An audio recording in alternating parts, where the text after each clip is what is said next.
Bom dia ou boa tarde, queridos irmãos. Nós, como cristãos, devemos de jejuar ocasionalmente. Mas por que razão jejuamos? Para pedir a Deus uma coisa? Sim, é possível que queremos pedir a Deus alguma coisa, mas a razão principal por que jejuamos deve ser diferente. E por isso hoje quero abordar uns pontos básicos acerca do jejum e quero começar isso olhando primeiro ao mundo em que vivemos e pedindo a vocês para abrirem a vossa Bíblia em 2 Timóteo, capítulo 3, 2 Timóteo, capítulo 3, começando do versículo 1. 2 Timóteo, capítulo 3, versículo 1. E aqui se lê, Paulo, quando escreveu a Timóteo, lê-se que ele disse: sabe, porém, isto, nos últimos dias sobrevirão tempos difíceis. Irmãos, vivemos em tempos difíceis. Pois os homens são egoístas. A razão de que existem problemas do mundo é a nossa natureza humana, e um dos problemas grandes da nossa natureza humana é porque estamos sempre preocupados com o número 1, que é nós próprios. Somos egoístas. E por isso diz, são avarentos, jactanciosos, arrogantes, blasfemadores, desobedientes aos pais, ingratos, irreverentes, desafeiçoados, implacáveis, caluniadores, sem domínio de si, cruéis, inimigos do bem, traidores, atrevidos, enfatuados, mais amigos dos prazeres que amigos de Deus. Vemos isso em nós, vemos que nós temos estes problemas de uma maneira natural e que temos que vencer estas fraquezas da carne, porque diz, continuando assim no versículo 5, diz, tendo forma de piedade. Isto é, as pessoas parecem ser muito religiosas, negando-lhe, porém, o poder. O poder que precisamos para vencer a natureza humana, as fraquezas da carne. E por isso foge também destes. Continuando a ler no versículo 6, diz assim, pois entre estes se encontram os que penetram sorrateiramente nas casas e conseguem cativar mulherzinhas sobrecarregadas de pecados, conduzidas de várias paixões, que aprendem sempre e jamais podem chegar ao conhecimento da verdade.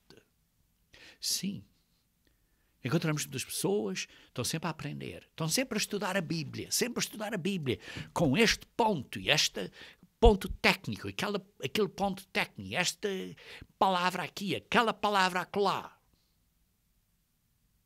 Mas não chegam ao conhecimento da verdade, do verdadeiro caráter de Deus, do amor para com o próximo e para com Deus.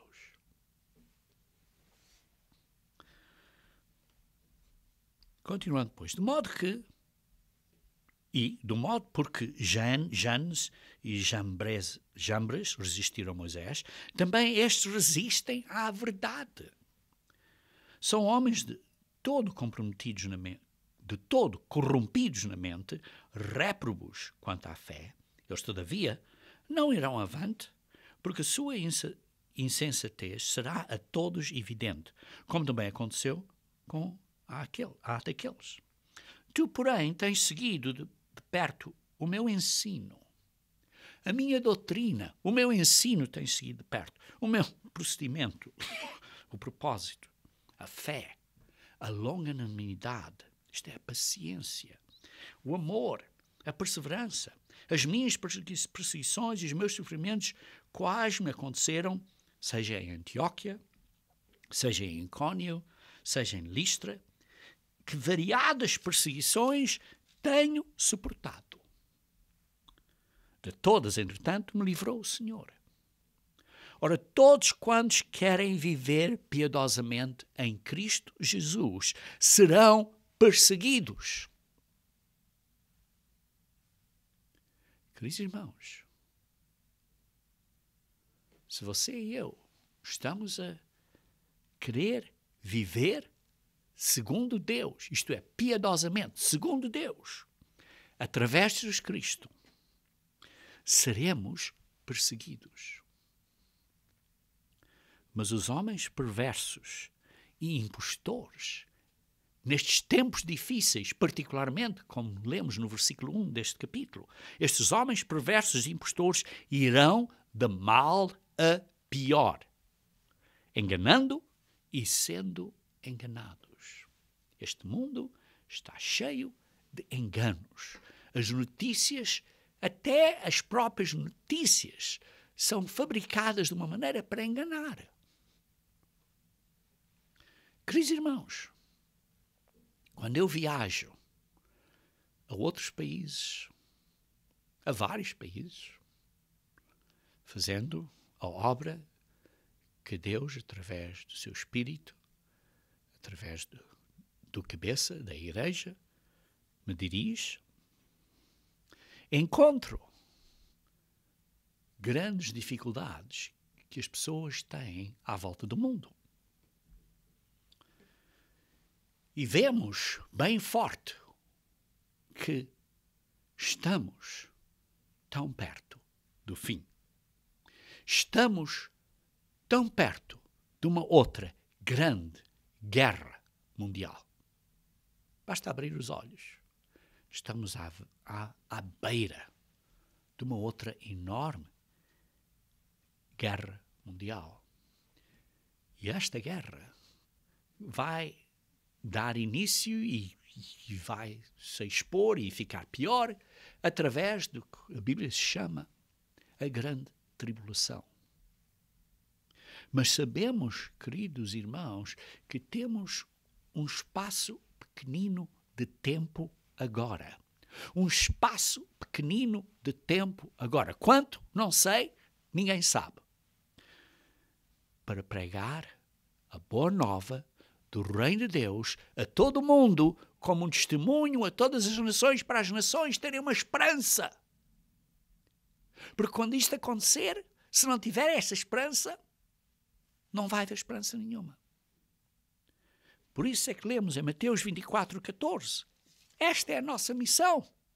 Esta é a nossa missão como membros da Igreja de Deus. Temos que passar esta mensagem de boa nova ao mundo. Como diz no versículo 14 de Mateus 24. E será pregado, porque não foi pregado previamente.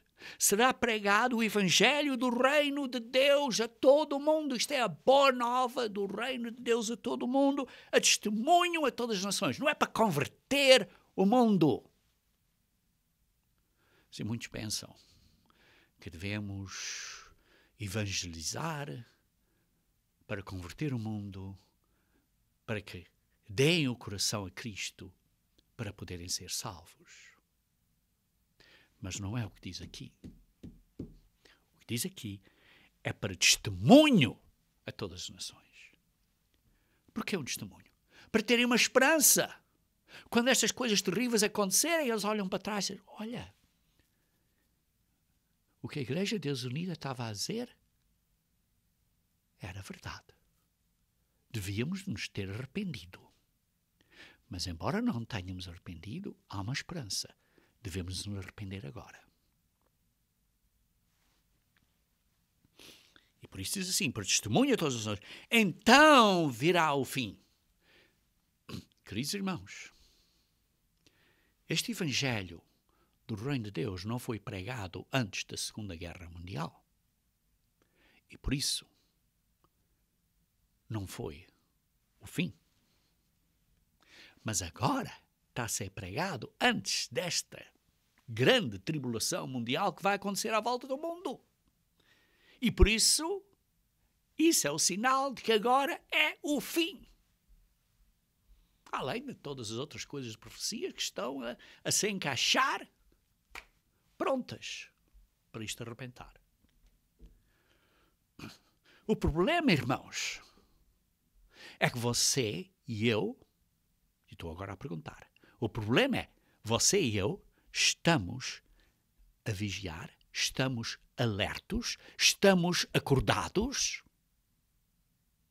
Vejam comigo, se faz favor, em 2 Pedro, capítulo 3. 2 Pedro, capítulo 3.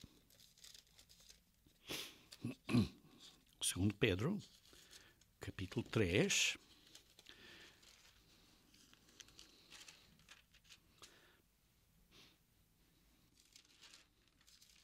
Segundo Pedro, capítulo 3. Desculpe, estava em 1 Pedro, capítulo 3. 2 Pedro, capítulo 3.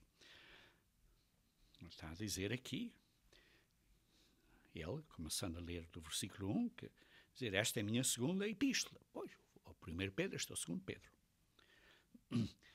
Procuro despertar com lembranças a vossa mente esclarecida. Está a tentar acordar-nos para que se lembrem das palavras que anteriormente foram ditas pelos profetas, bem como do mandamento do Senhor e Salvador ensinado pelos vossos apóstolos. Mandamento de Jesus Cristo. Tendo em conta, antes de tudo, que nestes últimos dias, estou a ler o versículo 3, virão pessoas a escarnecer, a dizer, isto aconteceu outras vezes, simplesmente fica pior, depois fica melhor, depois fica pior, depois fica pior, mas vai melhorar outra vez. E dizendo, onde está a promessa da vinda de Cristo? Isto vai continuar, continua tudo a mesma coisa. Por desde que os pais dormiram, todas as coisas permanecem desde como o princípio da criação. É que as pessoas dizem, está tudo na mesma. Sim, piora, mas depois melhora. Aí é um círculo contínuo. Continuando no versículo 5. Porque deliberadamente esquecem-se que, de longo tempo, houve céus, bem como a terra, a qual surgiu da água e através da água pela palavra de Deus, pelo qual veio aparecer o mundo daquele tempo afogado em água. Sim, houve um dilúvio. Ora, os céus que agora existem, a terra, pela mesma palavra, têm sido entesourados, estão guardados para o fogo, para o lago do fogo, estando reservados para o dia de juízo e a destruição dos homens ímpios. Vai haver um juízo. Há, todavia, uma coisa, amados, versículo 8, que não devem esquecer que para o Senhor um dia é como 1000 anos, e 1000 anos é como um dia. Deus é paciente. Está a dar-nos tempo. Está a dar-nos tempo. Está a dar-nos tempo. Porquê? Versículo 9 responde, porque não retarda ao Senhor a sua promessa. Sim, Ele não está a esquecer a sua promessa vai acontecer, como alguns o julgam demorada. Pelo contrário, Ele é longânimo, Ele é paciente e nos dá tempo para convosco. Porquê? Porque não quer que nenhum homem pereça, senão que todos cheguem ao arrependimento. Ele nos está a dar tempo para que nós nos arrependamos. Mas vai chegar a um ponto que Deus vai dizer, chega, basta. Versículo 10. Virá, entretanto, como um ladrão, esse dia. O dia do Senhor, em que Deus vai dizer, chega, basta. E vai acontecer que os céus passarão com estrepitoso estrondo e os elementos serão abrasados. Também a terra e as obras que nela existem serão atingidos. Vai haver este dia final de juízo. Vai haver. De fogo, que a Bíblia chama o lago de fogo. Visto que todas estas coisas hão de ser assim desfeitas, deveis ser, queridos irmãos, nós, você e eu, nós devemos ser tais como os que vivem em santo procedimento e piedade. Queridos irmãos, a razão da profecia É para nós nos arrependermos e para mudarmos o nosso procedimento para ser um procedimento santo e piedoso. Isto é, de acordo com o que Deus quer que seja. Versículo 12. Esperando e apressando a vinda do dia de Deus, por causa do qual os céus incendiados serão desfeitos e os elementos abrasados se derreterão. Nós, porém, segundo a sua promessa, esperamos novos céus e nova terra. Isto é para lá do milénio, o dia do juízo. Esperamos esse dia para lá disso, em que vai haver novos céus e nova terra, nos quais habita justiça.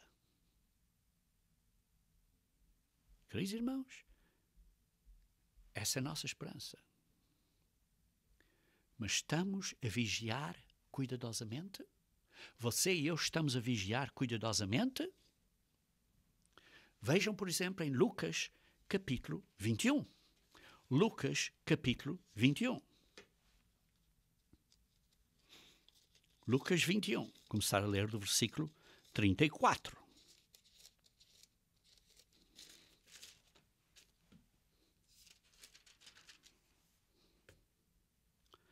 Acautelai-vos. Tenham cuidado. Tenham cautela. Cuidado, irmãos. Estejam alertos, estejam a vigiar. Tenham cautela, tenham cuidado, estejam alertos, estejam a vigiar. Por vós mesmos. A vigiar por quem? Por nós mesmos. Para que nunca vos suceda que o vosso coração fique sobrecarregado com as consequências da orgia, das coisas deste mundo, da embriaguez, das preocupações deste mundo. E para que aquele dia não venha sobre vós repentinamente, porque estão a ter cautela. Não vão ser apanhados de surpresa, como um laço. Pois já há de sobrevir a todos os que vivem sobre a face de toda a terra. Como noutros locais diz, vai ser como um ladrão que vem. E por isso, neste contexto, diz no versículo 36, vigiai, pois, a todo o tempo. Vigiai o quê? Cautelai o quê? Por vós mesmos. Sim, não é só estar a olhar para os acontecimentos no mundo.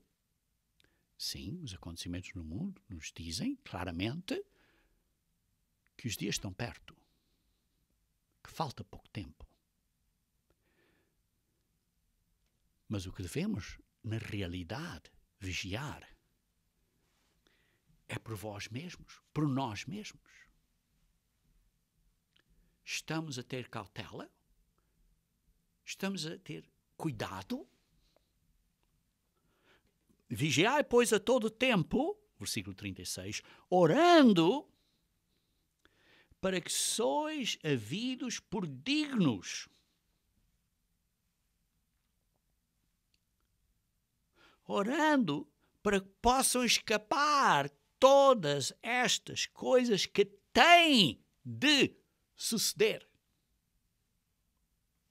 Quais são estas coisas? Todas as coisas que vão acontecer. Não é só a grande tribulação. É tudo o que vai acontecer.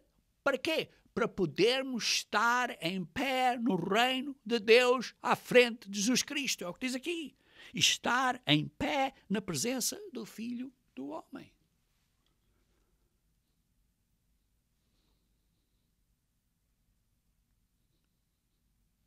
Queridos irmãos, precisamos estar firmes na fé.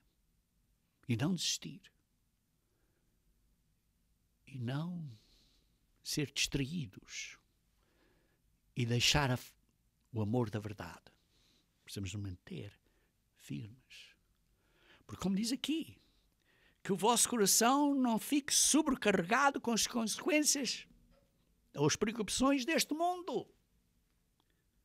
É como na parábola de Mateus 13, queridos irmãos. Na parábola de Mateus 13, vejamos aqui, a parábola de Mateus 13, 13, fala aqui a parábola do semeador.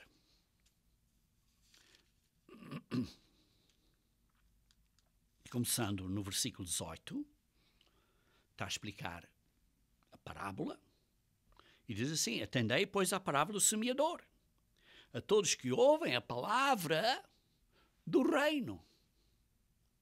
Queridos irmãos, é a boa nova do reino de Deus que estamos a dar. Ouvem a palavra da boa nova do reino de Deus. Mas não a compreendem. Não entra aqui dentro. E depois vem o maligno. O maligno vem e tira a semente. Diz assim, vem o maligno e arrebata o que lhes foi semeado no coração. Vem o maligno e tira aquela sementezinha para não crescer. E dá exemplo, esse é o que foi semeado à beira do caminho. Depois há o outro que foi semeado em solo rochoso, que ouve a palavra, recebe logo com alegria. Oh, mas que coisa boa, boas notícias, estou todo excitado. Esta é a boa nova, esta é a verdadeira igreja de Deus, todo excitado.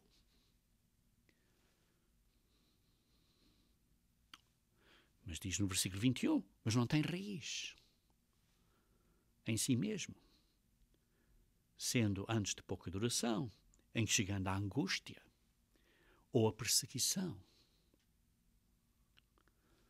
por causa da palavra. Oh, estou tão excitado, esta é a palavra de Deus. Oh, esta é a igreja de Deus. Mas a palavra diz, tens que guardar o sábado. E a perseguição diz, olha, não vais ter um emprego se guardares o sábado.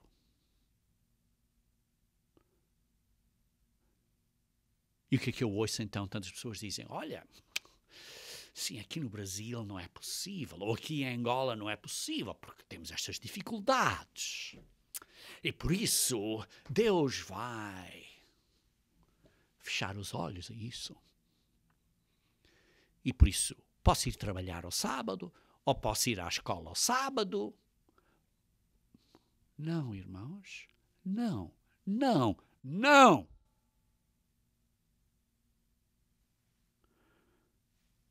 Quando você está a facilitar isso, é porque você não tem raiz.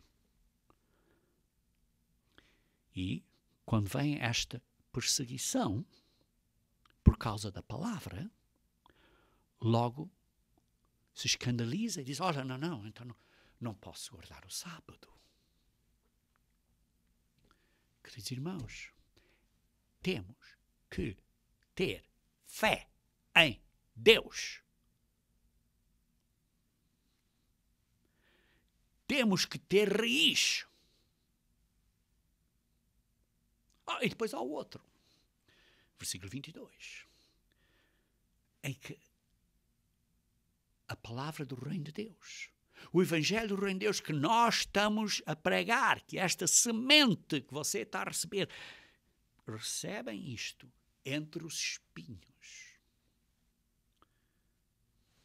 E por isso ouvem a palavra, ouvem o evangelho do reino de Deus. Mas, a vida é tanta coisa a fazer. Há tantas coisas a fazer. Tenho tanto trabalho. Tenho que sair cedo para o trabalho, tenho que chegar tarde, tenho isto a fazer, aquilo. E Deus vai compreender, não vou estudar hoje. Ou não vou orar hoje. E depois não oro amanhã. E por isso, os cuidados do mundo e a fascinação das riquezas. Sim, tenho tempo de olhar para o Facebook, mas não tenho tempo de orar. É esse o seu caso? Se é, a fascinação destas coisas deste mundo, as coisas do mundo, nos estão a distrair, estão a sufocar a palavra. E por isso nos tornamos infrutíferos. Porque não amamos, não recolhemos o amor da verdade. Queridos irmãos, por isso é que o profeta Isaías diz em Isaías 58. Isaías 58. Vamos ler do versículo 1. Clama a plenos pulmões, não te detenhas, ergue a voz como a trombeta e anuncia ao meu povo. Quem é o povo de Deus? São os cristãos. Por isso, irmãos, estou aqui a clamar em plenos pulmões. Estou aqui e não me estou a deter. Estou aqui a levantar, a erguer a minha voz como uma trombeta. Estou a anunciar a vocês a vossa transgressão. Não podemos, você e eu, estou a falar para mim mesmo também, não podemos transgredir as leis de Deus. Sejamos nós, israelitas espirituais, da casa de Jacó espiritual. Temos que abrir os olhos aos nossos pecados. Como membros da Igreja de Deus, temos que abrir os ouvidos e ouvir e tomar atenção. Estamos a ter cuidado.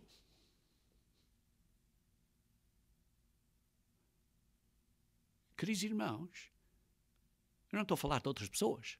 Estou a falar de você e de mim. De você. Mesmo neste estado, continua no versículo 2, ainda procuram dia e noite. Dia a dia.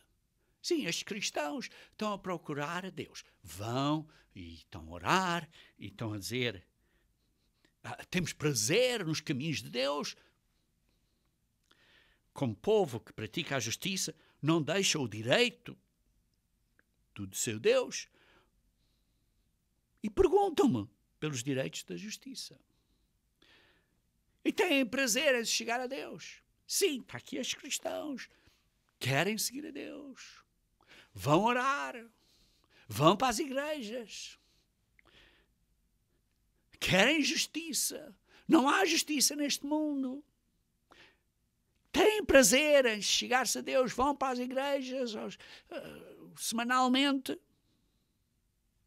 E alguns até jejuam. Como diz no versículo 3.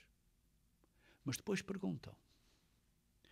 Porque jejuamos nós e tu, Deus, não estás a ouvir o que nós estamos a pedir.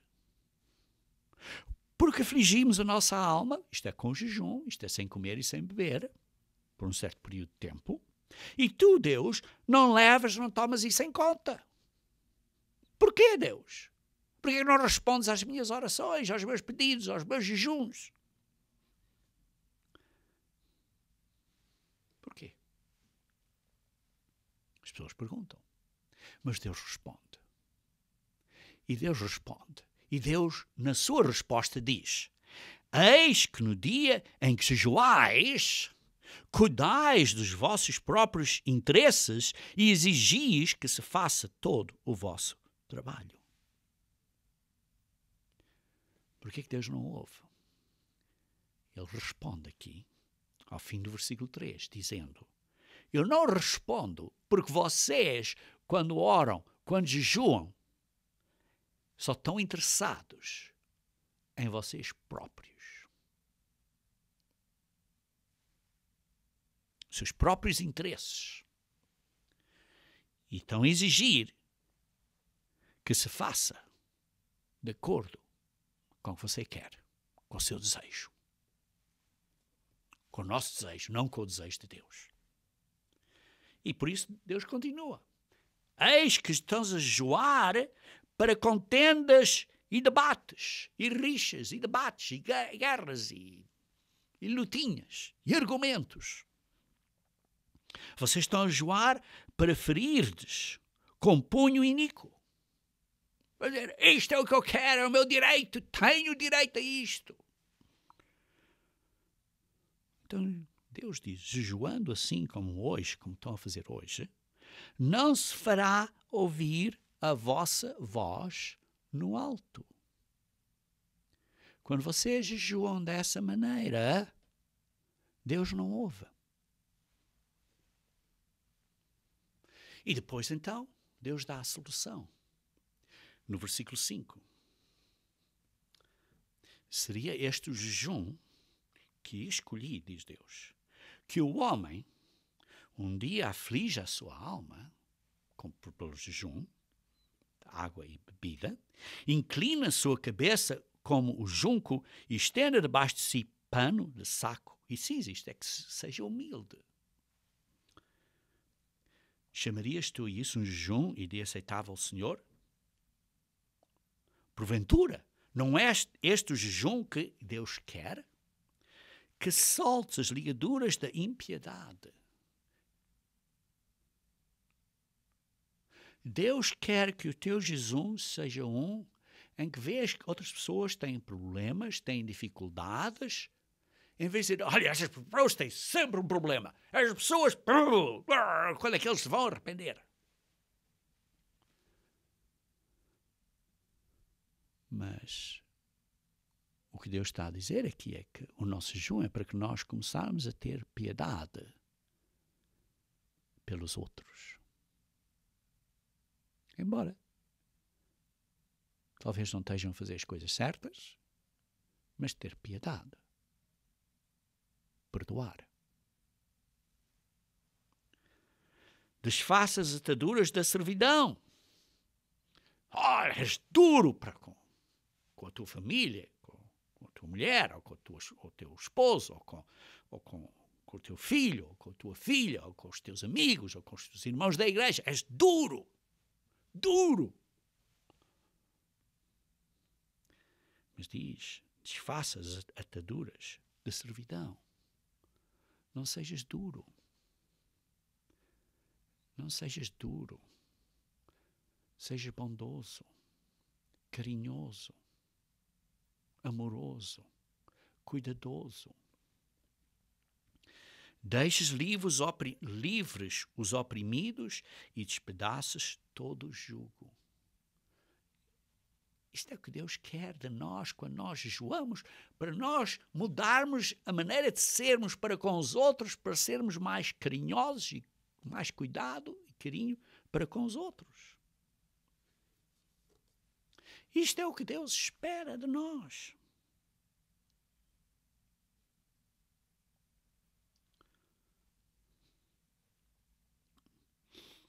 Veja aqui, por exemplo,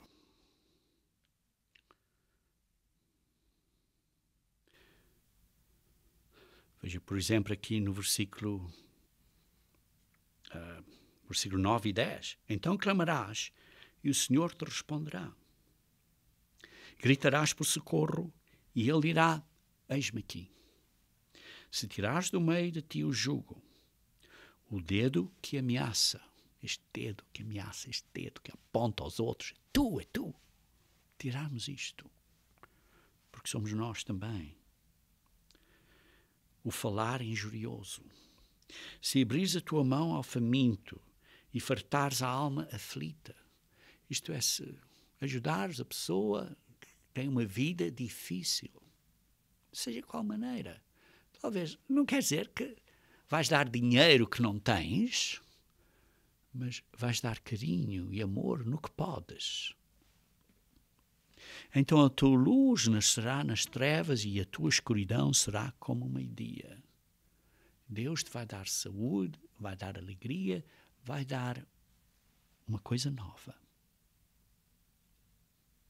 Queridos irmãos, isto é o que Jesus disse aos fariseus. Que os fariseus tinham estas coisas, olha, eram duros, estavam a pôr estes julgos e estas coisas difíceis. Então Jesus disse, podem ler isso em Mateus 23, disse, vocês precisam de tomar nota dos pontos importantes da lei. Vejam comigo em Mateus 23, 23. Mateus 23, 23.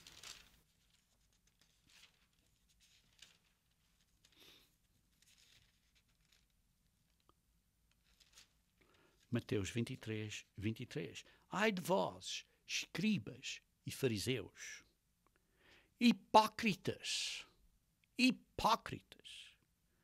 porque vocês por fora dão o dízimo da coisa mais pequenina, que diz que deviam de fazer estas coisas, mas negligenciam os preceitos ou as coisas mais importantes da lei, que são o quê? A justiça, a misericórdia e a fé. A justiça, a misericórdia e a fé.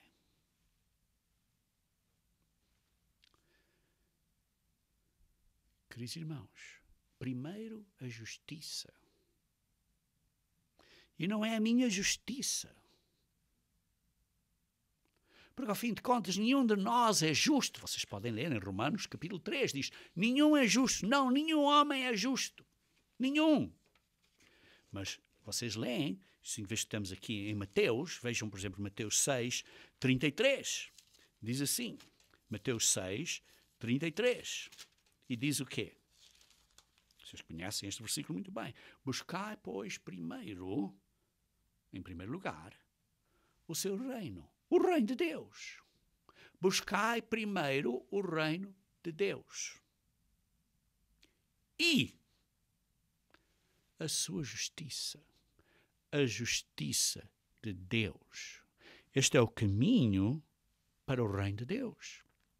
Quando buscamos o reino de Deus, o caminho, a direção para irmos para o reino de Deus é através da justiça de Deus que devemos de buscar. E depois tudo o resto será acrescentado. Por isso é que nas bem-aventuranças, um capítulo antes, em Mateus 5, versículo 6, Jesus diz, bem-aventurados os que têm fome e sede de justiça. Quando você está a jejuar, você tem fome e sede de comida e particularmente de bebida, de água. Por que você tem fome e sede? Porque você não tem nada no estômago, porque o estômago está vazio. Por isso é que você tem fome e sede, não é? Se você tivesse barriga cheia, não tinha fome e não tinha sede. Mas se você tem esta falta de comida, se você está a jejuar, você vai ter fome e sede. Mas diz aqui, bem-aventurados os que têm fome e sede de justiça. Quer dizer que você não tem justiça. Porque se tivesse, não tinha fome e sede. Mas se tem fome e sede de justiça, de que justiça é que está a falar? De que justiça é que está a falar? Da minha justiça? Da justiça de você? Não. Não. Está a falar da justiça de Deus. Por isso é que diz, buscar primeiro a sua justiça. A justiça de Deus. Precisamos ter fome e sede da justiça de Deus. Porquê? Porque a nossa justiça é como trapos de imundícia. Leiam Isaías 64, versículo 6. A nossa justiça é como trapos de imundícia. é uma porcaria.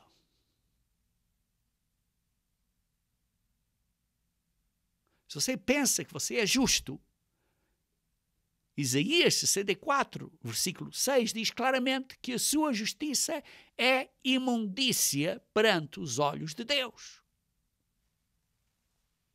Vamos ver então aí.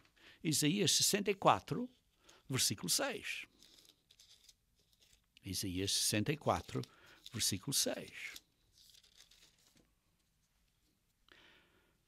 Mas todos nós somos como o imundo, e todas as nossas justiças como trapo da imundícia. Todos nós murchamos como a folha, e as nossas iniquidades como um vento nos arrebatam. A nossa justiça é nojenta para Deus. E por isso, embora você e eu, embora muitos cristãos tenham muito zelo por Deus, como lemos em Isaías 58, vão todas as semanas orar e pedir a Deus.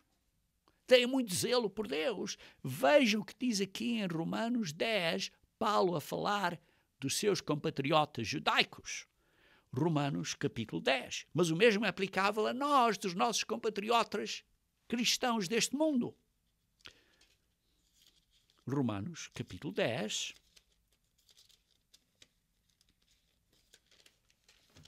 Romanos capítulo 10.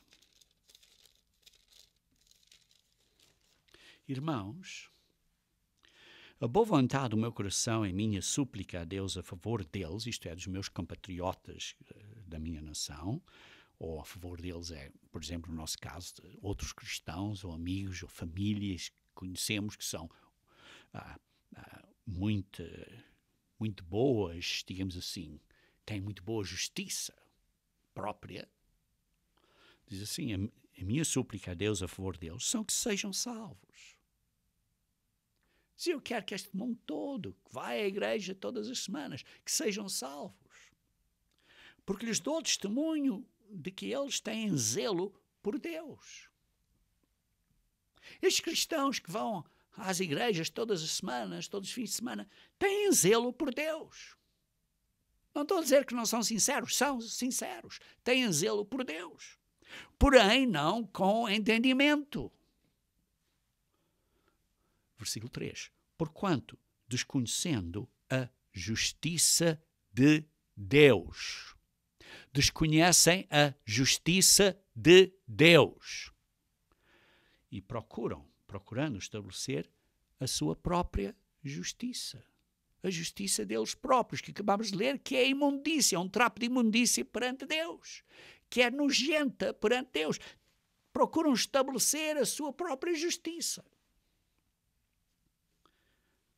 E diz, não se sujeitaram à justiça que vem de Deus. Não se sujeitaram à justiça de Deus.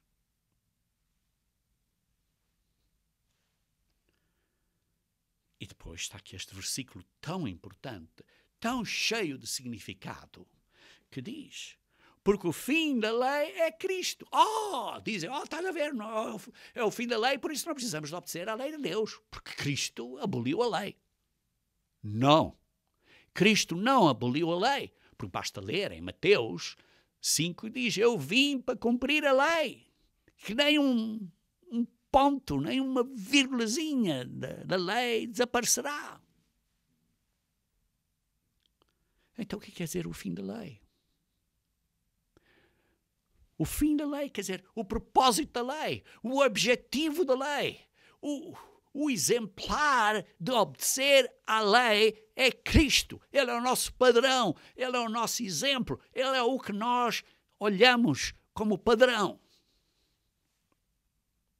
O fim, o propósito, o objetivo da lei é para você e eu ser como Cristo, igual a Cristo, à estatura, à plenitude da divindade de que Cristo é e que nós precisamos de ser. Porquê? Para a justiça de Deus, de todo aquele que crê.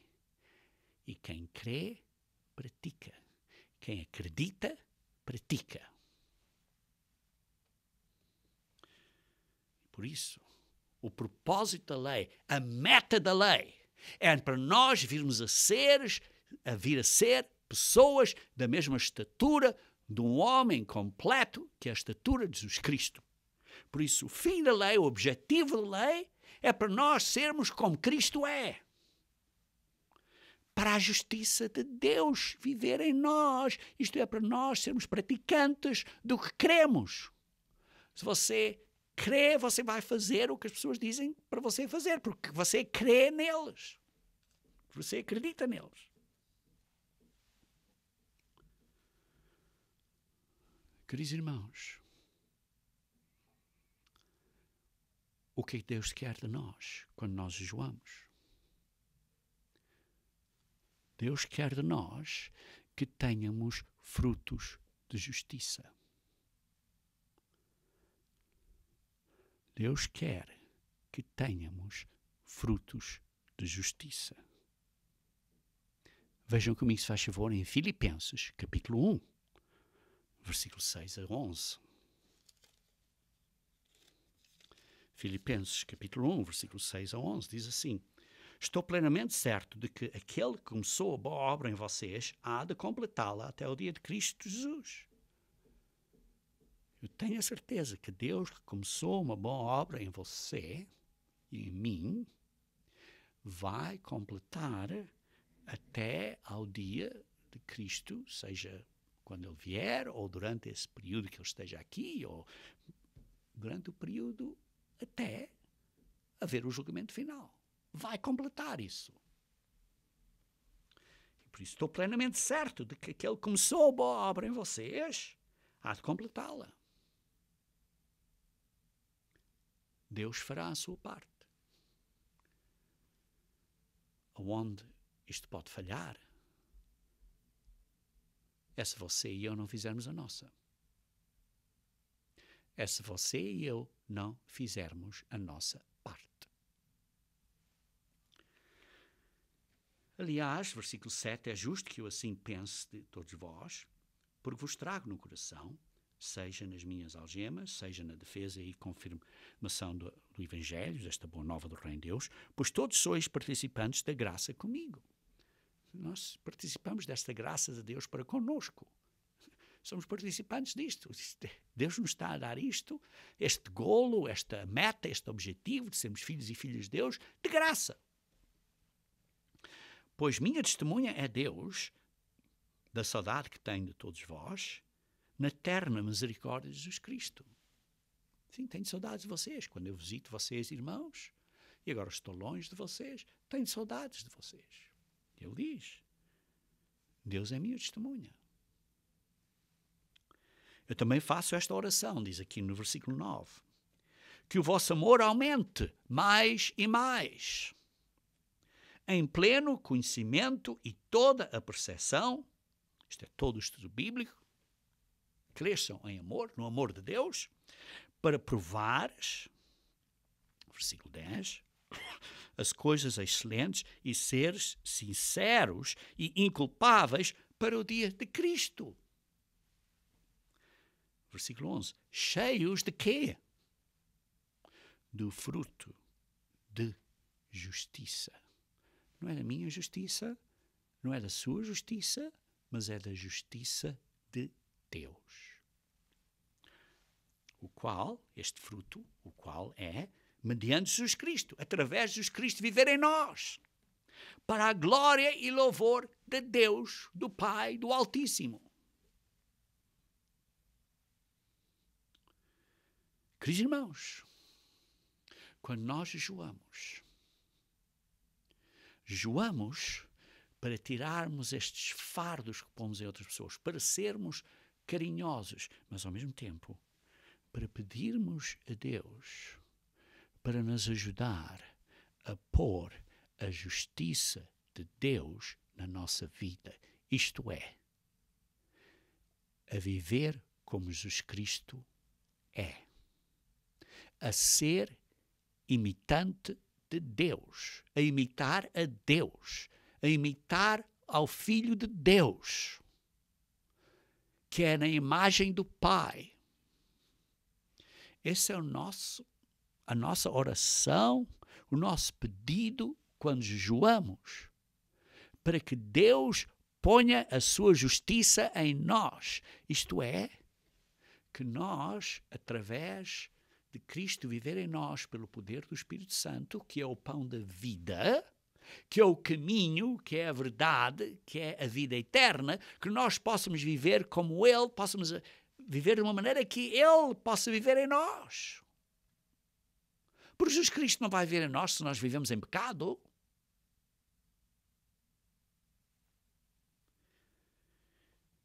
E por isso, queridos irmãos, quando jejuamos, pedimos a Deus para que nós possamos ser melhores pessoas.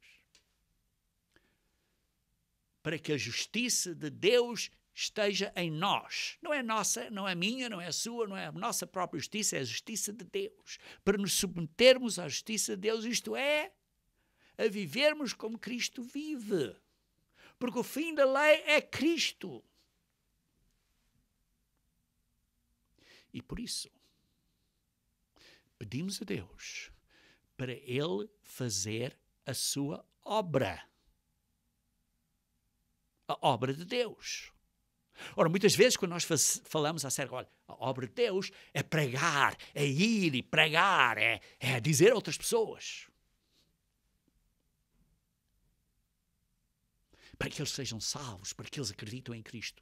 Queridos irmãos, como vimos, a obra de Deus é pregar o reino de Deus como um testemunho a todas as nações. Mas a outra, digamos assim, a outra cara, o outro lado da obra de Deus é a obra de Deus em nós, para mudarmos a nós, em vez de sermos o velho eu, para sermos o novo eu, para sermos renovados na nossa mente, no nosso coração, pondo ou revestindo desse velho eu e pondo o novo eu, como lemos em Efésios e Colossenses, pondo o novo eu na nossa vida, isto é, pondo a justiça de Deus na nossa vida. O fim da lei é Cristo. O propósito da lei é para nós sermos como Cristo é. E, queridos irmãos, não é pelo meu grande poder, porque não tenho nenhum poder, mas é pela palavra de Deus e pelo Espírito de Deus. Estes são os dois agentes que nos convictam, que nos fazem convictos, a palavra de Deus e o Espírito de Deus. E para o Espírito de Deus estar em nós, precisamos de pôr a justiça de Deus na nossa vida. Precisamos nos submeter à justiça de Deus. Isto é, por exemplo, precisamos tirar o velho eu, a nossa justiça, que é um trapo de imundícia, precisamos tirar isso e pôr a justiça de Deus. Isto é, sermos imitadores de Jesus Cristo, até comermos diariamente o pão da vida, para podermos ser imitadores de Deus, seguindo o exemplo de Jesus Cristo. Queridos irmãos, a minha oração a vocês é a seguinte, muito simples.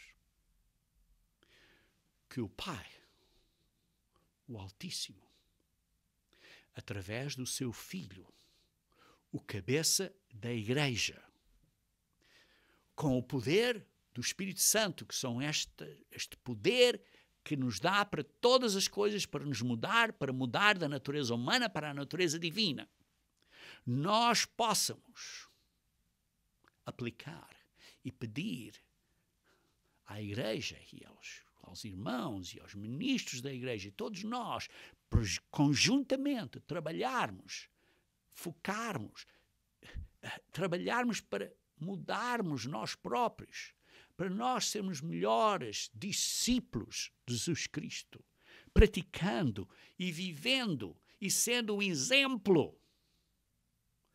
E assim sendo, a obra de Deus está a ser feita em nós. Não é só ir aí para as esquinas e para as estradas e pregar, mas é mudar a nós próprios. E por isso, queridos irmãos, vemos que o mundo está em grandes dificuldades. Estamos à beira de uma guerra mundial que vai ser o começo do fim. Mas não é o fim do mundo. É o fim desta era, porque Jesus Cristo voltará e vai salvar o mundo. E nós, como filhos de Deus, precisamos de fazer a obra de Deus agora. E uma parte importantíssima da obra de Deus é trabalharmos em nós próprios, para nós sermos uma luz, um exemplo no cimo do monte, porque somos uma luz, somos um exemplo. E depois, como sendo esta luz, podemos então pregar a boa nova do reino de Deus de uma maneira que seja crível e acreditável, porque vem o nosso exemplo, porque somos pessoas diferentes. E por isso, queridos irmãos, a hora é agora. A hora é agora de nós nos mudarmos a nós próprios através da ajuda do Espírito Santo, seguindo a guia, a liderança do cabeça da Igreja de Deus, que é Jesus Cristo. Queridos irmãos, a hora é agora de nos arrependermos, de mudarmos e de sermos, ou copiarmos, ou replicarmos, ou pormos na nossa vida a estatura completa de Jesus Cristo.